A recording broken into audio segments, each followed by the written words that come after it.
It's 10 games down and 2 to go, and Texas A&M isn't finished yet. I'm Leah Musgrave, and this is Setting the Scene, brought to you by The Warehouse at CC Creations. Shop the largest Aggie store in the world with over 20,000 square feet of Aggie merchandise. Visit The Warehouse at CC Creations at 114 Holloman Drive or 24/7 online at thewarehouse@cc.com. Texas A&M has extended their win streak to 4 following a dominant 30-6 victory over the South Carolina Gamecocks. Utilizing a two-back set paid off for the Aggies, who racked up 540 yards of total offense, including the most rushing yards in a single game since 2016. It seems like this young squad is finally starting to put the pieces together, especially on the offense.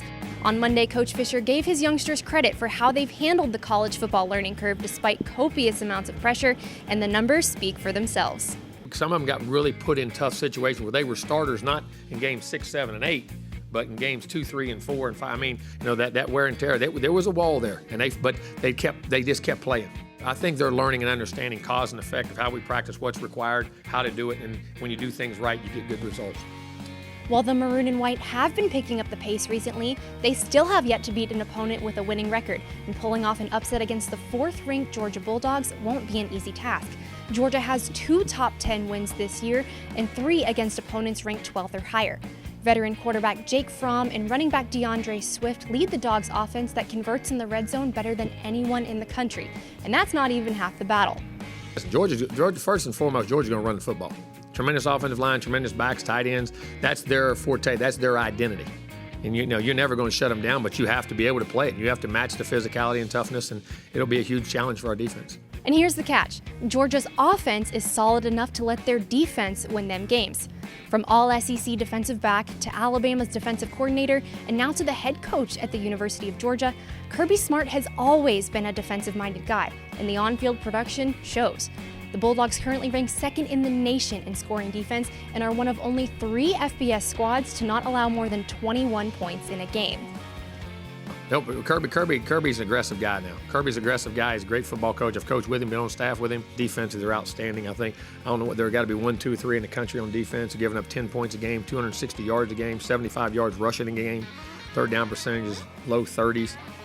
I mean, they affect you up front with multiple fronts, multiple packages, blitzes, coverage. I mean, they do a really, really good job. Got really good players, coach very well, and as good a defense as we've played all year without a doubt. Kirby Smart is 41-11, coaching in his 4th season at his alma mater, and he's ready to make some postseason noise.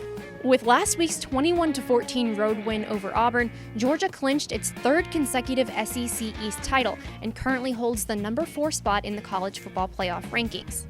There's a lot on the line for the Bulldogs at this point, but with a loss to South Carolina under their belt, Coach Smart and his staff aren't overlooking anybody, and that includes Jimbo Fisher.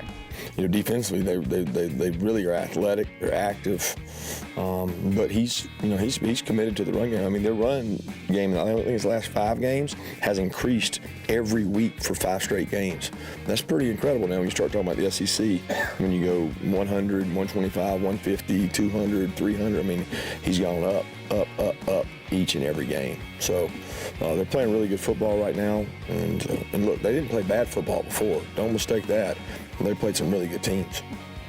Saturday marks the first meeting between Texas A&M and Georgia as SEC opponents, and the two won't meet again in the regular season until 2024. The Aggies travel to Athens, Georgia to take on the Bulldogs between the hedges Saturday at 2:30 p.m. with broadcast coverage on CBS. Reporting for TexAgs.com, I'm Leah Musgrave.